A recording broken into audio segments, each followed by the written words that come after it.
Boa noite, pessoal.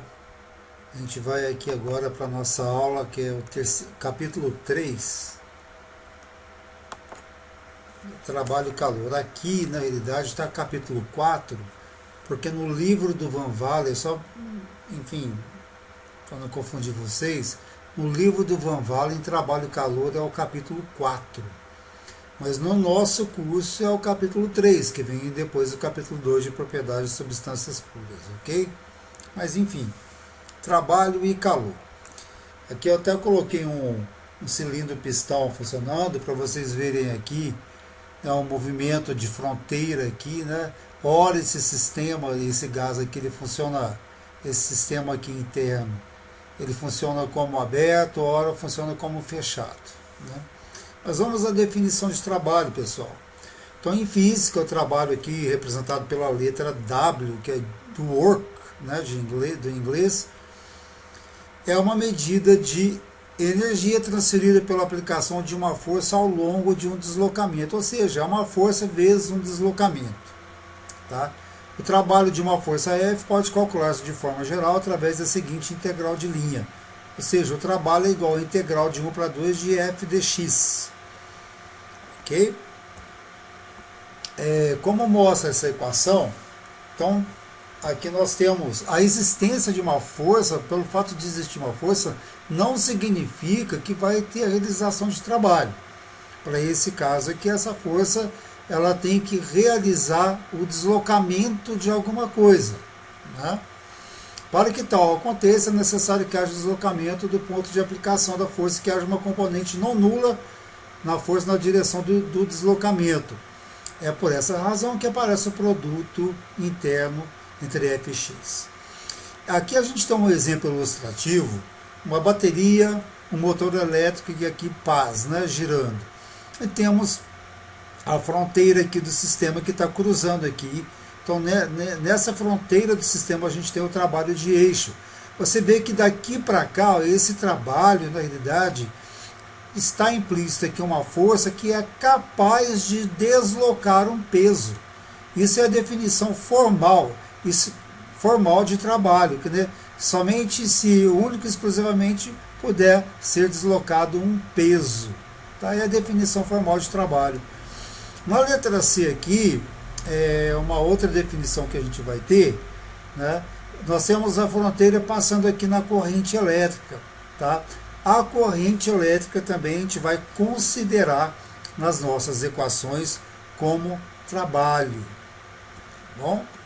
Então a unidade de trabalho, pessoal, é o joule. O joule, o que é? Uma força vezes um deslocamento. Aqui no caso é 1 newton vezes 1 metro. Coloquei aqui só como curiosidade, 1 kWh, né, seria 1000 watts vezes 3.600 segundos. Então, na realidade, 1 kWh corresponde, afinal das contas, a 3,6 vezes 10 a sexta joule. Tá? Que 1 kWh, na realidade, é uma energia, é um joule. Né?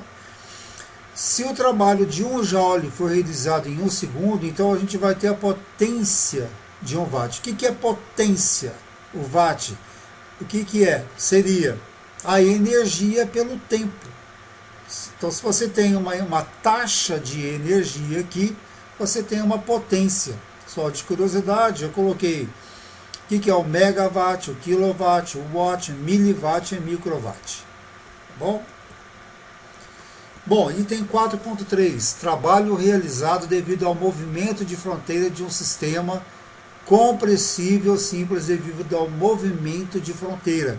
Então aqui nós vamos ver um trabalho, aqui nós temos um cilindro pistão, né, com uma certa pressão interna aqui.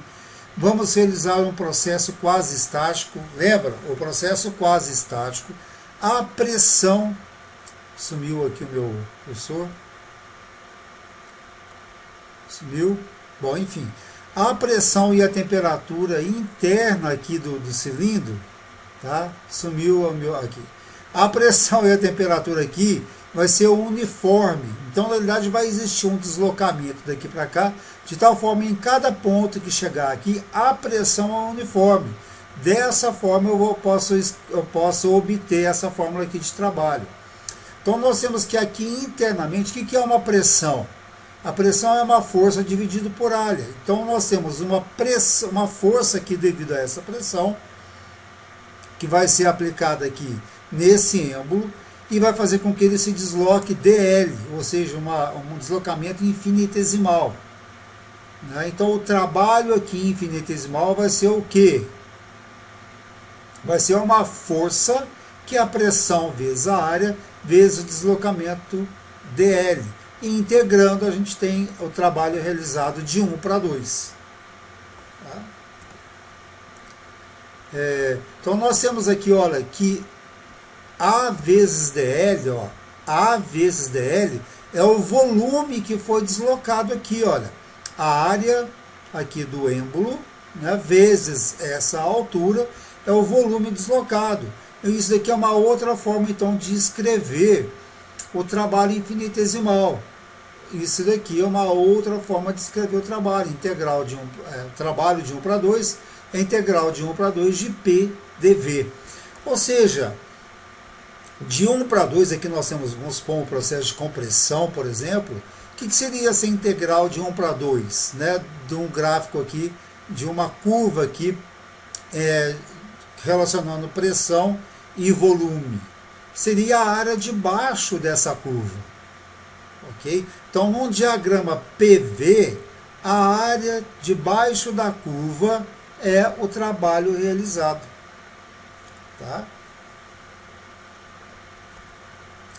Vamos lá, formas de realização de trabalho em sistemas. Vamos considerar agora aqui a pressão sendo constante. Aqui a gente está considerando, dentro dessa integral, considerando pressão constante.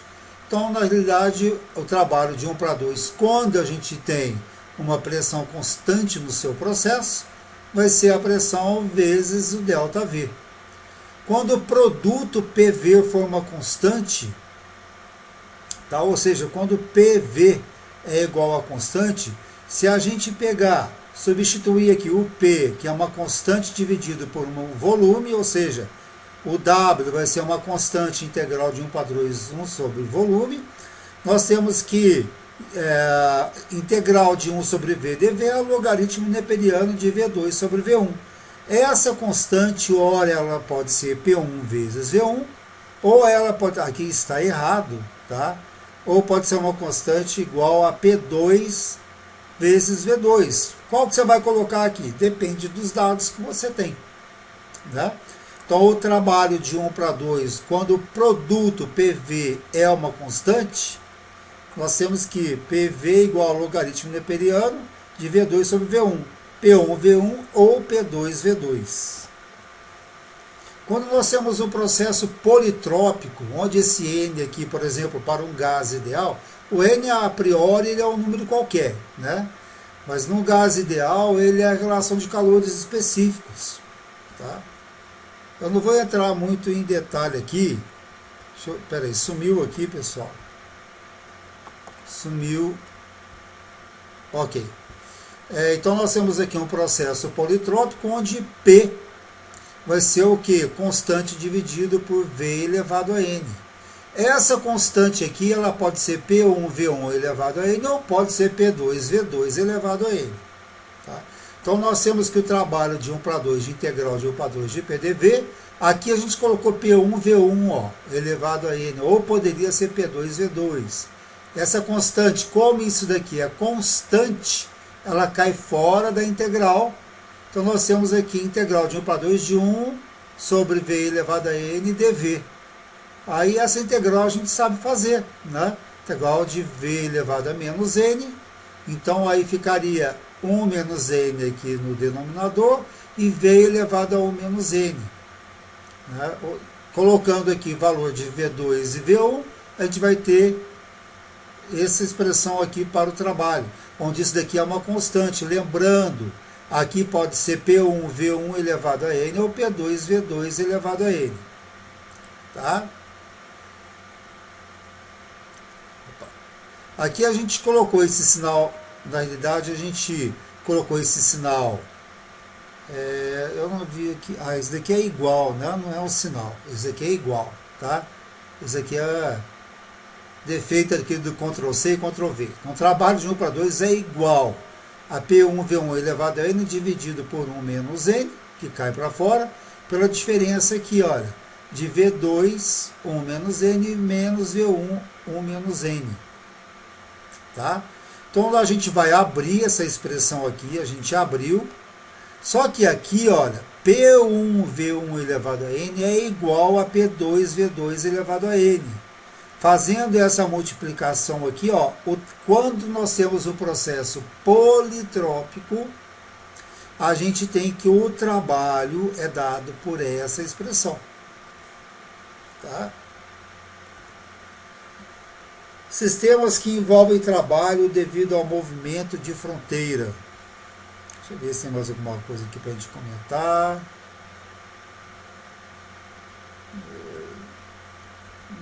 Talvez faltou um ponto lá do Van Valer, qualquer coisa eu passo para vocês depois. Tá? Sistemas que envolvem... Vamos ver outro tipo de trabalho aqui de movimento de fronteira. Aqui a gente tem uma barra, né? Essa barra de comprimento L é submetida a uma força, aqui no caso de tração F, e vai ter aqui um deslocamento de ΔL. Então esse trabalho é definido como, menos aqui porque está sendo uma força de tração, tá? FDL. Então o trabalho de 1 para 2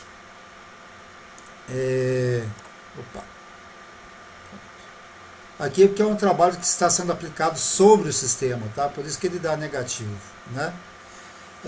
O trabalho de 1 para 2 de FDL.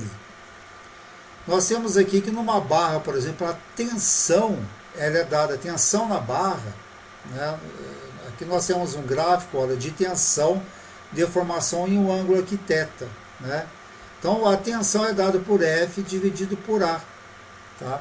E a relação da tensão dividido pelo deslocamento é o módulo de elasticidade, ou seja, na relação aqui entre esse e esse daqui, né, é o módulo de elasticidade, ou seja, o módulo de elasticidade está envolvido aqui com o ângulo θ.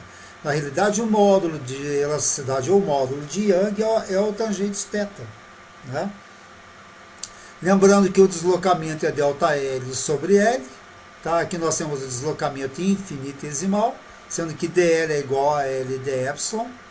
Então, substituindo todos esses aqui, ó. Então, nós temos que aqui colocando, né, que a deformação, a tensão aqui é E sobre vezes epsilon, que é igual a F sobre A. Então, a força vai ser área vezes o módulo de Young vezes a deformação, né? Então, nós temos aqui que a integral vai ser igual. Então, substituindo, a gente vai substituir o F aqui, nessa fórmula. Substituindo o F, nós temos essa situação aqui, sendo que a área vezes o módulo de elasticidade, né? E vezes o comprimento, aqui é tudo constante, então fica epsilon de epsilon, tá? Fazendo a integração, o trabalho realizado vai ser isso daqui para uma barra, ok? Aí eu coloquei aqui o módulo de Young, só de curiosidade aqui, né? Você vê que ele quanto mais fácil de esticar o material, menor o módulo de Young, né? Ou seja, tá vendo? Quanto menor isso daqui, ó, quanto menor isso daqui, significa que é mais fácil de esticar. Ou seja, quanto menor isso daqui, significa que a deformação é maior, considerando uma tensão aqui, por exemplo, constante, tá? Então, quanto maior a deformação, mais fácil de esticar, ou seja, o módulo de elasticidade, ele vai ser menor. Vamos falar um pouco agora, pessoal, sobre transferência de calor. Esse aqui é um capítulo, na realidade, de trabalho calor. A gente já falou de trabalho de movimento de fronteira, citamos aqui o trabalho de deformação, né, aqui de uma barra, só de curiosidade. Mas a gente vai trabalhar no nosso curso com trabalho com movimento de fronteira, tá? Bom, na realidade, quando a gente for ver a primeira lei da termodinâmica, vai ter uma parcela lá que, na verdade, um sistema ele pode trocar com a sua vizinhança, ele pode trocar calor e ele pode colocar trabalho. E nessa troca de calor que o sistema tem com a sua vizinhança, ela pode ter algumas equações aí que podem aparecer simples. A gente não vai aprofundar em transferência de calor. O que eu vou apresentar aqui para vocês são três equações, né, que regem os três modos aí de transferência de calor, e não vamos aprofundar, né, porque às vezes, por exemplo, lá na primeira lei da termodinâmica, a parcela aqui lá de calor trocado, ela pode vir através de uma equação mais simples. Por isso que eu vou passar isso aqui para vocês. Então, de trabalho a gente já falou, né? A gente já falou do movimento de fronteira, que a gente vai estar dando maior ênfase, e vamos falar aqui um pouco da parcela aí calor. Tá? Bom, calor é uma forma de energia que se transmite espontaneamente de um corpo para o outro quando existir entre eles uma diferença de temperatura. Ou seja, na realidade existe. O calor, pessoal, eu costumo dizer para os meus alunos, é que nem o vento, né? A gente só fala de vento quando existe movimento de alguma coisa, não é verdade? O calor é a mesma coisa. A gente fala do calor no sentido de existir movimento de energia, tá? Então, por isso que tem essa definição aqui, olha. O calor é uma energia em trânsito provocada por um gradiente de temperatura, né? E na realidade é uma medida, uma grandeza mensurável diretamente relacionado aqui à temperatura, tá? Na realidade não existe a necessidade de dois corpos, né? Um corpo maior que o outro para... Na realidade, você pode ter o mesmo corpo e você aquecer e você ter uma condução, por exemplo, na ponta de uma faca, né? Na ponta de uma faca. Ou seja, no mesmo corpo, você pode ter aí, você pode ter uma energia em trânsito, tá? Mas de qualquer maneira, vai ter que ter um outro corpo fora da faca, né? Uma combustão fora da faca aí para aquecer a ponta dela, né? Bom, fluxo de calor é a relação entre a quantidade de calor transmitido e o tempo gasto na transmissão. Ou seja, aqui, pessoal, aqui está escrito como fluxo de calor. Eu gosto de chamar, tá? Porque tem livros que trazem, na realidade, aqui ele está dizendo que vai dar um joule, uma energia por tempo, vai dar um watt.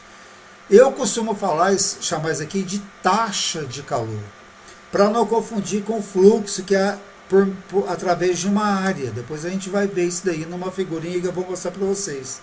Então, cuidado com isso daí. Alguns livros chamam o watt de fluxo de calor, mas é querendo dizer taxa. Então, lembrar assim, quando é watt, você tem energia por tempo. Energia por tempo, o tempo relacionado é taxa. Bom, não vamos confundir, tá? Então, nós temos três processos aí de transferência de calor. A condução, quando há gradiente de temperatura no meio estacionário sólido, ou até mesmo no fluido, a gente pode ter condução. A gente pode ter condução na água, a gente pode ter condução no gás, né? A convecção, onde existe um movimento global de um fluido. Tá? O fluido ele transporta, ele convecta a energia, mas através de um movimento global dele, e a radiação através de um processo eletromagnético que independe do meio. Vamos lá, transferência de calor por condução. É um modo de transferência de calor em que a troca de energia de uma região de maior temperatura para uma de menor, do movimento cinético ou pelo impacto das moléculas, no caso de um fluido em repouso, ou pelo movimento de elétrons no caso de metais. Então nós temos uma barra aqui, de área A, tá? Nós temos aqui uma temperatura T2 que é maior que a temperatura T1, e a barra liga esses dois reservatórios aqui, um reservatório quente e um reservatório frio. Então nós vamos ter aqui um fluxo de calor, nós vamos ter também uma taxa de calor ao longo da barra, tá bom? E o que caracteriza isso daqui, é porque essa energia que é transportada tem uma velocidade. E essa velocidade é caracterizada pelo tipo de material. ora ele é mais condutor, ora ele é menos condutor, caracterizando assim, na realidade, o tipo de material.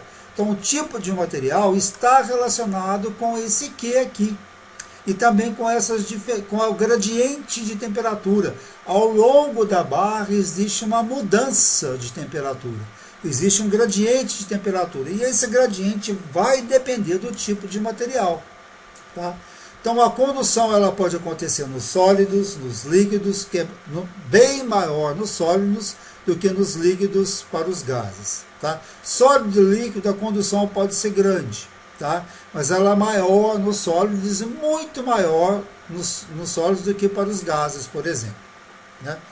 Aí o aluno vai me perguntar, professor, mas condução nos gases? Sim, condução quando as moléculas estão mais vibrando nos gases e não existe um movimento global das moléculas, né, das partículas de gás, você não vê um movimento global, é a condução, ou seja, você diz que o ar está parado, por exemplo. Isso é muito utilizado, sabe onde? Naqueles refrigeradores que tem no supermercado, onde tem carne lá, por exemplo, às vezes, ou até mesmo em lugares frios, né, onde as janelas têm parede dupla de vidro, no meio tem ar. E o ar ali, como ele é pouco condutor, ele é como se fosse uma camada de ar, né, que impede a troca de calor ali. Tá? Pessoal, a lei que rege então a condução, aqui nós estamos a famosa lei de Fourier, né? A lei de Fourier, então aqui nós temos, por exemplo, dois reservatórios, existe um gradiente de temperatura aqui nessa barra metálica, tá vendo? Olha, tá vendo?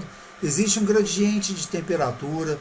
Aqui nós temos uma parede, outro exemplo de uma parede, onde esse lado da parede temos uma temperatura T1, que é maior que a temperatura T2, o tipo de material da parede, tá vendo? Então pode ser numa barra, pode ser numa parede, enfim. O que Fourier relacionou? Fourier disse que a taxa de calor, ó, aqui por exemplo está vindo o Qzinho X, isso daqui vai dar watt. Tá vendo? Se você pegar aqui a condutividade térmica, a condutividade térmica é watt metro Kelvin.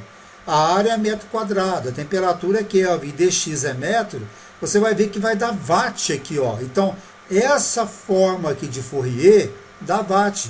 Se você pegar essa área e passar para cá dividindo, nós chamamos, esse sim é o fluxo de calor. Tá vendo? Que vai dar um watt por metro quadrado. Então, a unidade de taxa é watt e a unidade de fluxo de calor, aqui sim é o modo que aparece mais nos livros, seria watt por metro quadrado. Mas veja bem, a taxa de calor, na realidade, Fourier descobriu que o gradiente de temperatura, ou seja, a mudança de temperatura ao longo de x, ou aqui na barra, ao longo de x, tá vendo?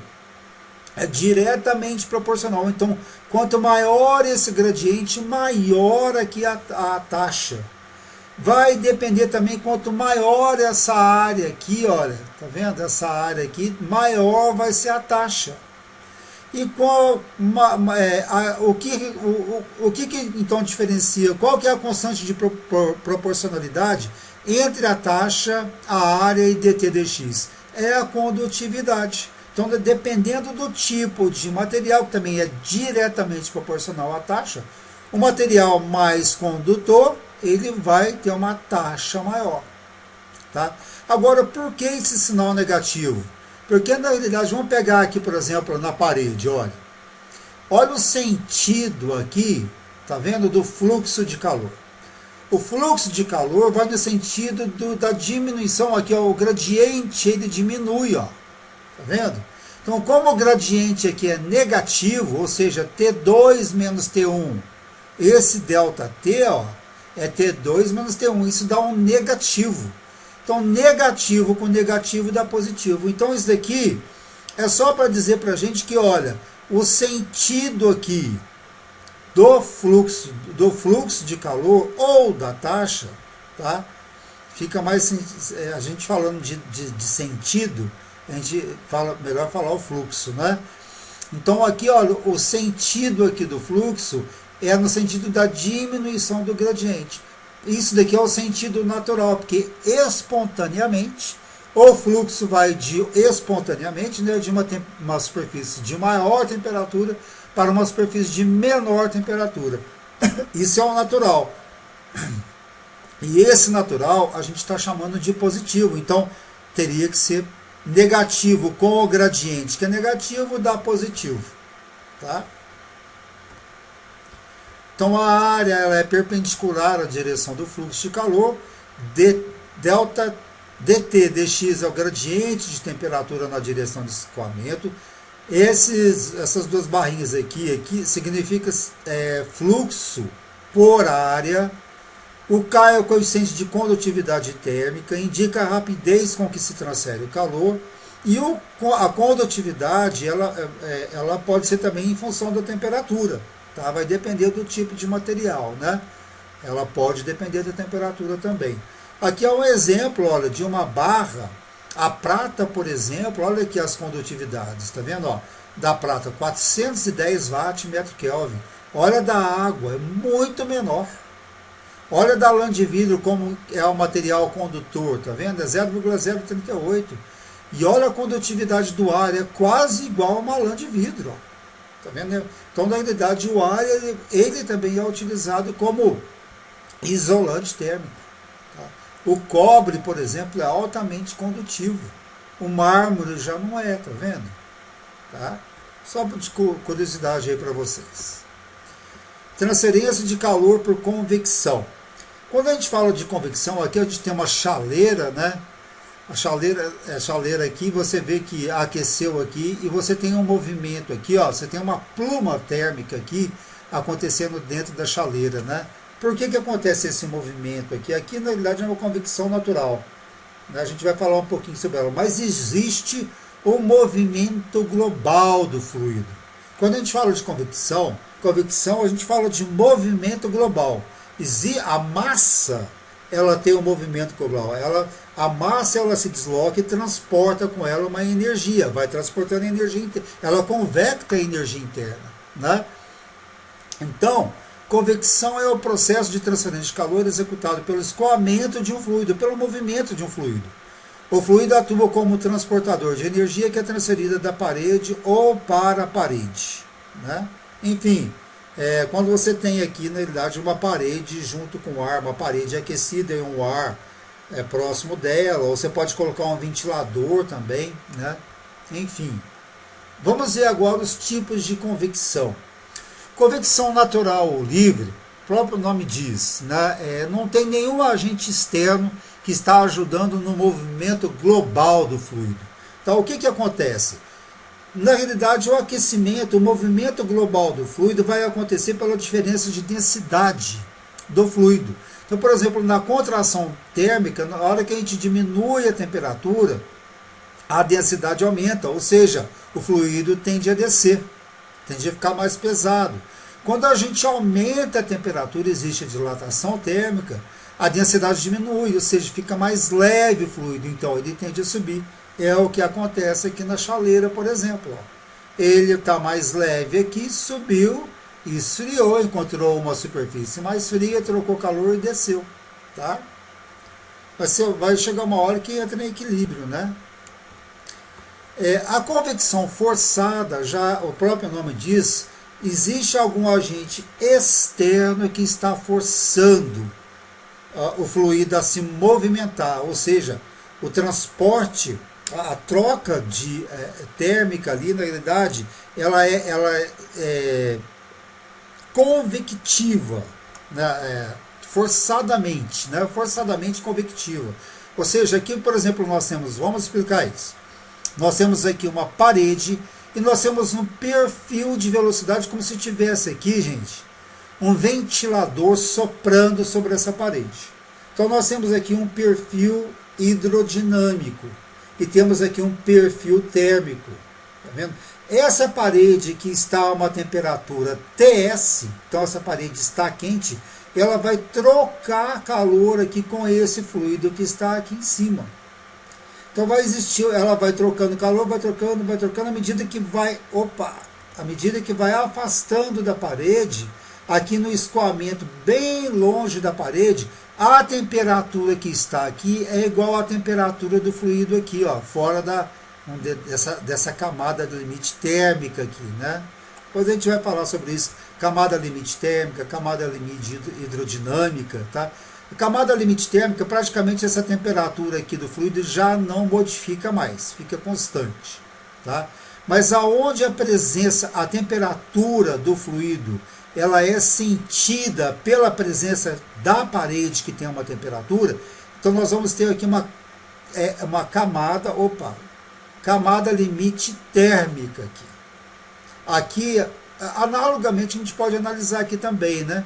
Aonde a presença da parede aqui afeta, depois a gente vai ver a mecânica dos fluidos isso, a velocidade do fluido próximo a ela, tá vendo? Seria aqui uma camada limite hidrodinâmica, tá? Fora dela a gente tem aqui a velocidade aqui da corrente livre, né? Bom, ok. Então vamos lá. Qual é a equação que rege então a convecção? Seria a lei de Newton de resfriamento. Então nós temos aqui, o que seria esse Hzinho?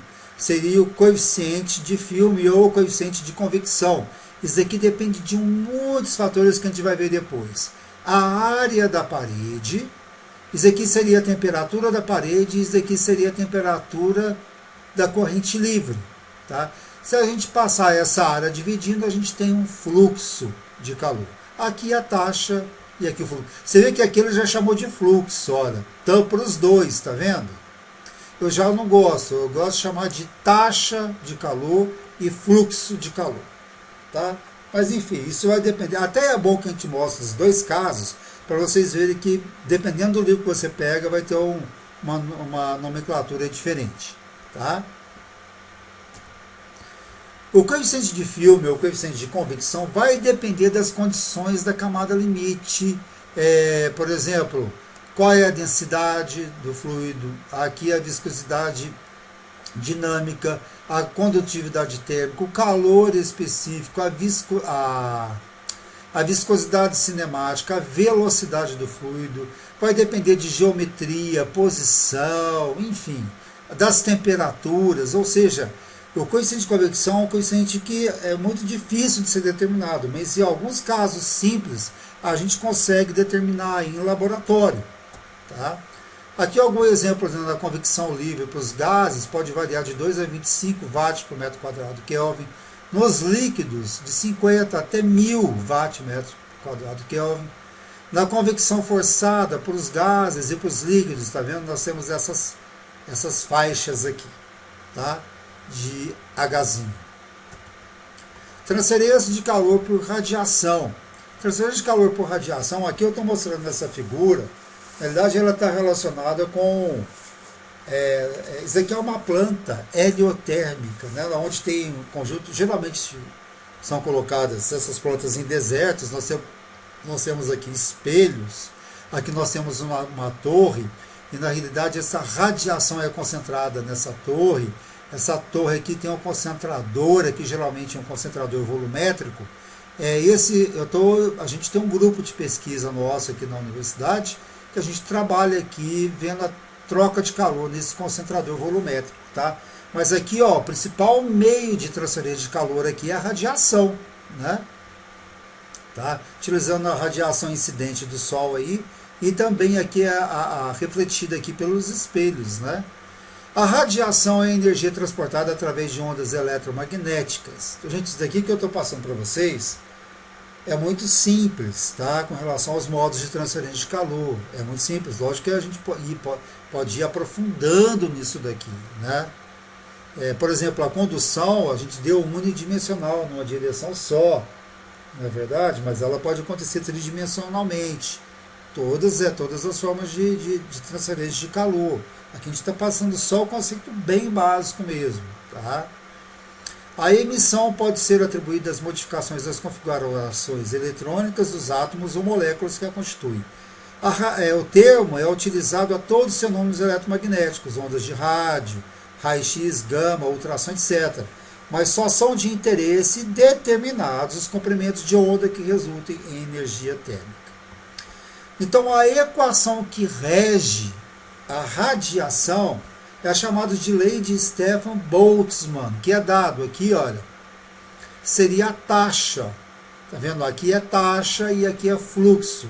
Então seria a emissividade, ou seja, isso aqui vai depender do material, que a emissividade ela depende do tipo de material, que varia de 0 a 1. Tá? Vai depender a área de contato, aqui a área da superfície. Aqui nós temos o coeficiente de Stefan Boltzmann, que é um valor aqui fixo. E a temperatura elevada à quarta potência. E essa temperatura aqui é dada em Rankine ou Kelvin, são temperaturas absolutas.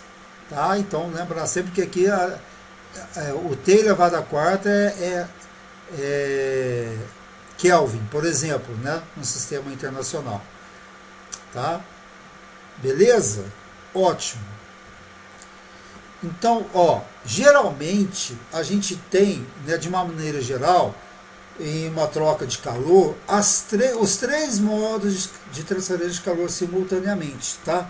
Vamos pegar aqui, por exemplo, essa parede, onde nós temos aqui essa parede, tá? Aqui está uma temperatura T1, uma temperatura T2, sendo que T1 é maior que a temperatura T2, né? Ou seja, a temperatura interna é maior que a temperatura da parede, que é maior que a temperatura infinito, né? Do T infinito.